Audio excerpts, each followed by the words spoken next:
നമസ്കാരം. The path is the goal എന്ന discussion സീരീസിന്റെ അടുത്ത സെഷനിലേക്ക് വീണ്ടും ഏവർക്കും സ്വാഗതം. നമുക്ക് ആദ്യം മെഡിറ്റേഷൻ ചെയ്യാം. കണ്ണുകൾ അടച്ച് ശാന്തമായിരിക്കൂ. ഭൂമി മാതാവിനോടും സർവചരാചരങ്ങളോടും അന്തരീക്ഷത്തോടും കൃതജ്ഞത രേഖപ്പെടുത്തും.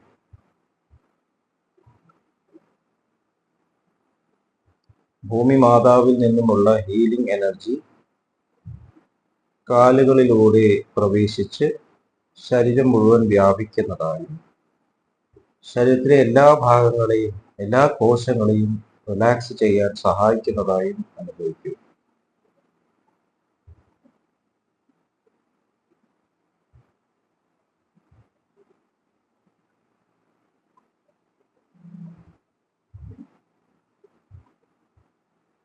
ഇപ്പോൾ ശരീരം പൂർണ്ണമായും റിലാക്സ്ഡ് ആയി.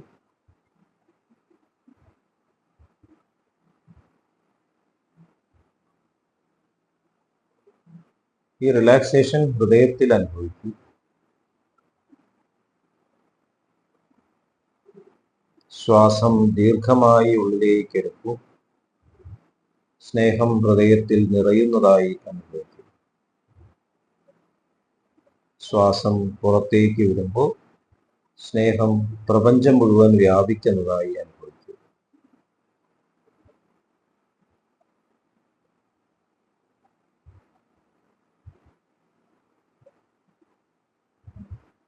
ഹൃദയത്തിലുള്ള സ്നേഹത്തിന്റെ സ്രോതസ്സിൽ നിന്നും ഉദ്ഭവിക്കുന്ന ദിവ്യപ്രകാശം മനസ്സിനെ ആകർഷിക്കുന്നതായി അനുഭവിക്കും.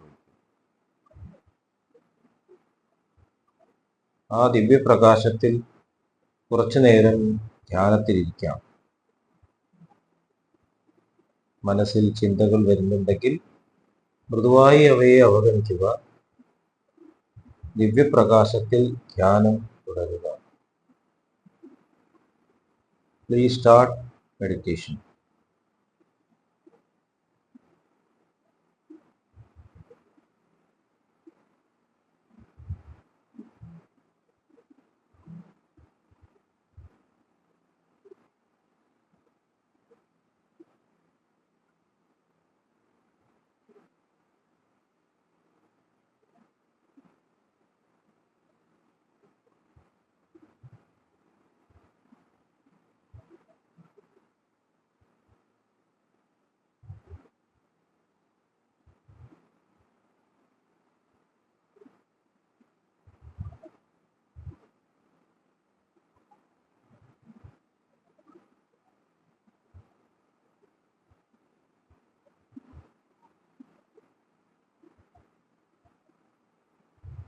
ഓക്കെ, ആ കണ്ടീഷൻ ഹൃദയത്തിൽ നിലനിർത്തി പതുക്കെ കണ്ണുകൾ തുറക്കൂ.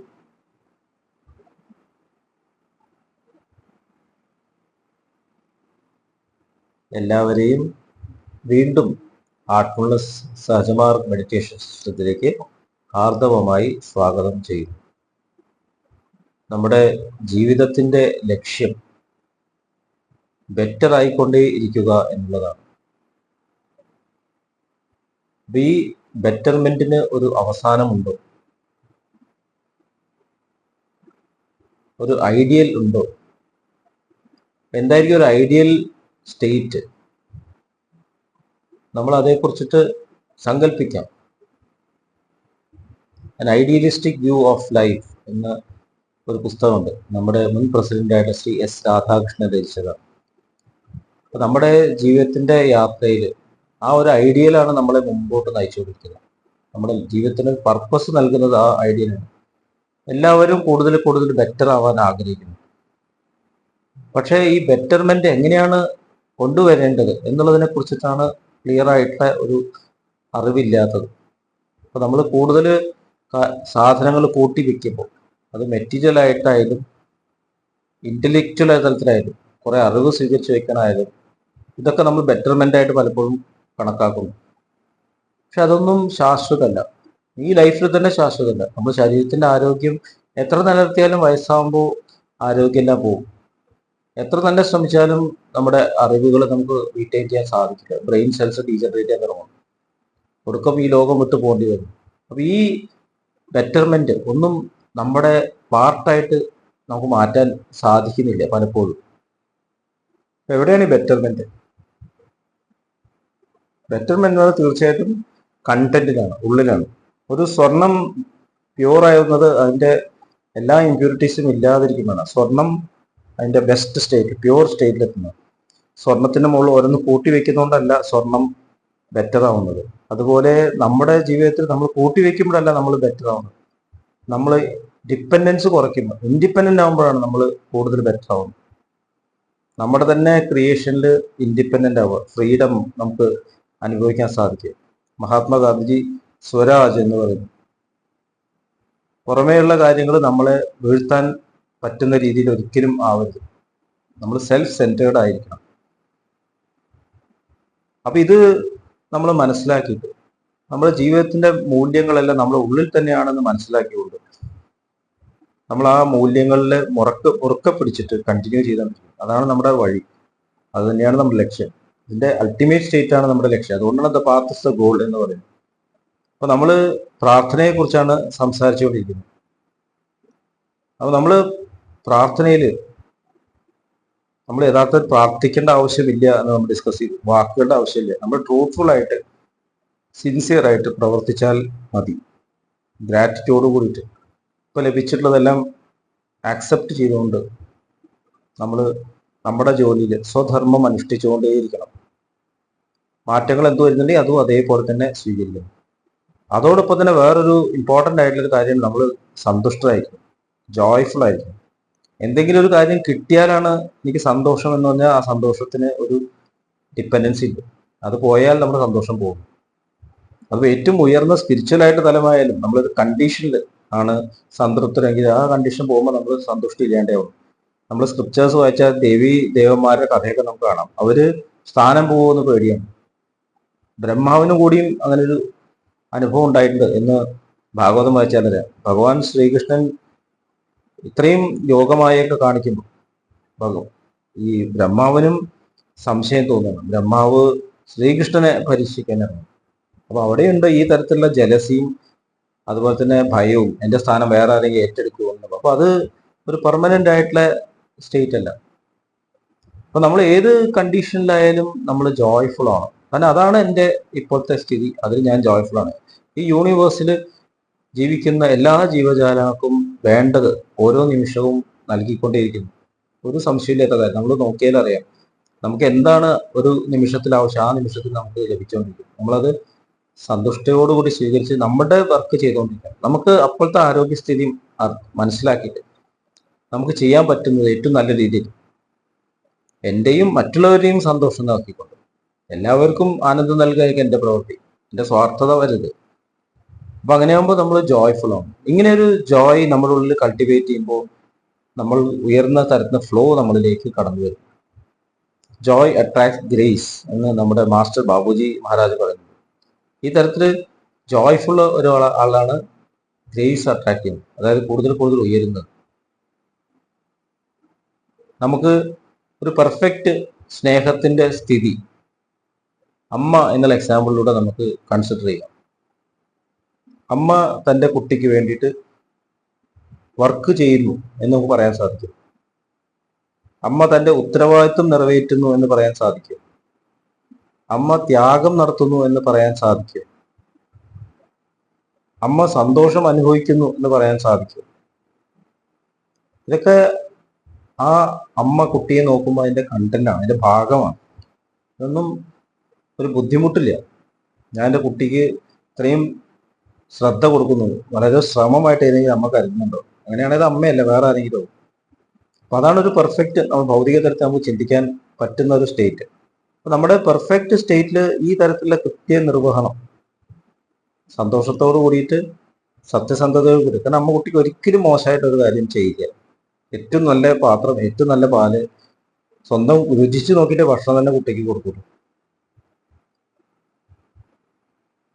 അതുപോലെ തന്നെ പെർഫെക്റ്റ് ആയിട്ടുള്ള ഒരു ബാലൻസ്ഡ് അവസ്ഥ, വേറൊരു കാര്യം തന്നെ അലട്ടില്ല. വേറെ എന്തൊക്കെ തിരക്കുണ്ടെങ്കിലും ആ തിരക്കിന്റെ ഇടയിൽ ഈ വർക്ക് നമ്മൾ കണ്ടിന്യൂ ചെയ്യും. ഇതൊരു ഉദാഹരണമാണ്. അതിനേക്കാൾ എത്രയോ ഇനി സഞ്ചരിക്കാണ്ട്. ഉയർന്ന തലത്തിൽ പെർഫെക്ഷൻ എന്നുള്ള സ്റ്റേറ്റിൽ ഇതെല്ലാം പെർഫെക്റ്റ് ബാലൻസ് ആണ്. അതാണ് നമ്മുടെ ഐഡിയൽ. അപ്പൊ നമ്മൾ ആ പർപ്പസ് നമ്മുടെ ജീവിതത്തിൽ വേണം. അപ്പോഴേ നമ്മുടെ പ്രാർത്ഥന ഫലവത്താവും. നമ്മൾ പ്രാർത്ഥിക്കേണ്ട ആവശ്യമില്ല. നമ്മുടെ ലക്ഷ്യം ബെറ്റർമെന്റ് ആണ് മനസ്സിലാക്കിയിട്ട് നമ്മൾ ആത്മസംതൃപ്തിയോടുകൂടി, സന്തോഷത്തോടുകൂടി, ഗ്രാവിറ്റിയോട് കൂടിയിട്ട് ഇപ്പോഴുള്ള അവസരത്തിൽ മാക്സിമം വർക്ക് ചെയ്തിട്ട് നമ്മുടെ കഴിവുകളെ മാക്സിമൈസ് ചെയ്തുകൊണ്ട് ശ്രമിച്ചുകൊണ്ടേയിരിക്കുക. നമ്മൾ ഇമ്പ്രൂവ് ചെയ്തുകൊണ്ടിരിക്കുക. ആ ഇമ്പ്രൂവ്മെന്റിന് നമുക്ക് ആഗ്രഹമില്ല, വരും ആവശ്യമുള്ളപ്പോൾ എനിക്കത് ലഭിക്കും എന്നുള്ള ആ മനോധൈര്യം, കറേജ് നമുക്കുണ്ടാവും. ഒരിക്കലും എൻ്റെ ജീവിതത്തിൽ വീഴ്ച ഉണ്ടാവില്ല, ഒരു സംശയമില്ല. കാരണം നല്ല കാര്യങ്ങൾ ചെയ്താൽ തീർച്ചയായിട്ടും അത് നല്ല ഫലങ്ങൾ തന്നെ നൽകും എന്നുള്ള ഉറപ്പുണ്ട്. അതിനെ അന്വേഷിക്കേണ്ട ആവശ്യമില്ല. അപ്പൊ അങ്ങനെ ഒരാൾ പ്രാർത്ഥനയ്ക്ക് യോഗ്യനാവുന്നു, പർപ്പസ്ഫുൾ ആവുന്നു. ഒരിക്കലും താഴേക്കുള്ള പുൾസ് അയാളെ അലട്ടില്ല. അത് സ്വയം അംഗീകരിക്കുക കൂടെ വേണം. ഞാൻ ഒരിക്കലും എൻ്റെ പർപ്പസ് നിന്ന് വ്യതിചലിക്കില്ല. ഒരു തരത്തിലുള്ള പുറത്തുള്ള എന്ത് സമ്മർദ്ദമായാലും ഞാൻ എൻ്റെ പർപ്പസ് നിന്ന് വ്യതിചലിക്കില്ല. അവിടെ നമ്മൾ ചെറിയൊരു ഇച്ഛാശക്തി കൊണ്ടുവരേണ്ട ആവശ്യം. അപ്പൊ അങ്ങനെ പ്രവർത്തിക്കുമ്പോൾ നമുക്ക് മനസ്സിലാവും നമ്മൾക്ക് ജീവിതത്തിൽ ആ ഒഴുക്ക്, ഫ്ലോ നമുക്ക് ലഭിക്കുന്നുണ്ട്. അപ്പൊ നമുക്ക് ശരിക്കുമുള്ള ഡിവൈൻ പ്രസൻസിന്റെ ബോധം ഉണ്ടാവും. അപ്പൊ നമ്മൾ അറിയാതെ നമ്മൾ പറഞ്ഞു പോകുന്നു, എന്നെ അങ്ങയുടെ തലത്തിലേക്ക് ഉയർത്താനുള്ള ഈശ്വരനും ശക്തിയും അങ്ങ് മാത്രമാണ്. നമ്മൾ എല്ലാ പ്രവൃത്തിയും ചെയ്യുന്നു, എല്ലാവരോടും ഗ്രാറ്റിറ്റ്യൂഡ് കാണിക്കുന്നു, എല്ലാവർക്കും നൽകുന്ന ആ ഒരു ഹയസ്റ്റ് സോഴ്സ് ഉണ്ട്. അത് മാത്രമേ എന്നെ അങ്ങോട്ട് എത്തിക്കാൻ പറ്റൂ. ഞങ്ങളതൊന്നും ആയിട്ടില്ല. എല്ലാവരും കൂടി ശ്രമിച്ചാലും അവിടെ എത്താൻ പറ്റില്ല. നമ്മുടെ പാർട്ടിസിപ്പേഷൻ ഇമ്പോർട്ടൻ്റ്. എന്തിനാണ് നമ്മൾ പാർട്ടിസിപ്പേറ്റ് ചെയ്യുന്നത്? എന്തിനാണ് നമ്മൾ ഈ റെഗുലറൈസ് ചെയ്യുന്നത്? അത് അട്രാക്ട് ചെയ്യാൻ വേണ്ടിയിട്ടാണ്. അത് നമ്മൾ ആഗ്രഹിക്കുന്നില്ല, പക്ഷെ അത് അട്രാക്ട് ചെയ്യും തീർച്ചയായിട്ടും. അപ്പൊ നമ്മൾ പ്രാർത്ഥനയിൽ 3 വശങ്ങളുണ്ട്. ഒന്ന് പറഞ്ഞാൽ പർപ്പസ്ഫുൾ ആയിരിക്കും, ലക്ഷ്യം ക്ലിയർ ആയിരിക്കണം, ഹയസ്റ്റ് സ്റ്റേറ്റിൽ എത്തണം. രണ്ടാമത്തെ പറഞ്ഞാൽ തിരിച്ചറിയണം, എൻ്റെ തടസ്സങ്ങൾ പുറത്തല്ല, എൻ്റെ ഉള്ളിൽ തന്നെ ഞാൻ ക്രിയേറ്റ് ചെയ്യുന്ന താഴേക്കുള്ള അട്രാക്ഷൻസ് ആണ് എന്ന് തിരിച്ചറിയുക. അതുകൊണ്ട് അവിടേക്ക് ശ്രദ്ധിക്കാതെ നമ്മൾ വർക്കിൽ, കൃത്യനിർവഹണത്തിൽ ശ്രദ്ധിക്കുക. സ്നേഹം എപ്പോഴും റേഡിയേറ്റ് ചെയ്യുന്ന പോലെ ശ്രദ്ധിക്കുക. അപ്പൊ അങ്ങനെയാകുമ്പോൾ നമ്മൾ ഉയർന്ന ആ തലത്തിലേക്ക് നമ്മൾ ഈശ്വരൻ എന്ന് പറയാം സറണ്ടർ ചെയ്യുന്നു, സമർപ്പിക്കുന്നു. അദ്ദേഹത്തിന്റെ ഫ്ലോ തീർച്ചയായിട്ടും വരും. നമ്മൾ ചോദിക്കുന്നില്ല, ചോദിക്കാൻ നമുക്ക് അറിയില്ല, അർഹതയില്ല. അദ്ദേഹം തരുന്നുണ്ട്, നീ എന്തിനാ ചോദിക്കേണ്ട കാര്യം? പക്ഷെ അത് സ്വീകരിക്കുകയാണ്. ഞാൻ അത് അംഗീകരിക്കുന്നു. അങ്ങയുടെ ആ കരുണ കൊണ്ടാണ് ഇതെല്ലാം നടക്കുന്നത് എന്ന് അംഗീകരിക്കുന്നു. അപ്പൊ നമുക്ക് ആ ഡിവൈൻ എന്നുള്ളത് ഒരു പ്രസൻസ് ആയിട്ട് മാറും. അതുവരെ ഒരു അബ്സ്ട്രാക്റ്റ് ആയിട്ടുള്ള എൻറ്റിറ്റി ആയിരുന്ന ഈശ്വരൻ ഒരു പ്രസൻസ് ആയിട്ട്, ശരിക്കുള്ള ഒരു പേഴ്സണാലിറ്റി ആയിട്ട് നമ്മുടെ ജീവിതത്തിൽ കടന്നു വരും. ഇത് അനുഭവമാണ്, അനുഭവത്തിലൂടെ വരുള്ളൂ. ഈശ്വരൻ ദ്വൈതമാണോ അദ്വൈതമാണോ, പേഴ്സണൽ ആണോ ഇംപേഴ്സണൽ ആണോ എന്നുള്ള ചോദ്യങ്ങളൊക്കെ വെറും ഇന്റലക്ച്വൽ എക്സസൈസ് ആണ്. നമ്മൾക്ക് പ്രാർത്ഥനാഭാവം വരുമ്പോൾ തീർച്ചയായിട്ടും ആ ഡിവൈൻ പ്രസൻസ് അനുഭവപ്പെടും. അതാണ് നമ്മുടെ ജീവിതത്തിലേക്ക് ഒരു ദിവ്യനായിട്ടുള്ള ഒരു ഗുരുവായിട്ട് കടന്നു വരുന്നത്.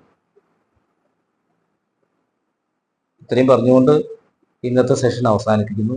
അടുത്ത സെഷനിൽ ഒരു പ്രാർത്ഥന, ഹാർട്ട്ഫുൾനെസ് ഉപയോഗിക്കുന്ന പ്രാർത്ഥന എന്താണ്, അതിൻ്റെ ഘടകങ്ങൾ എന്താണ് എന്നതിനെ കുറിച്ച് കൂടുതൽ എക്സ്പ്ലെയിൻ ചെയ്യാം. നന്ദി, നമസ്കാരം.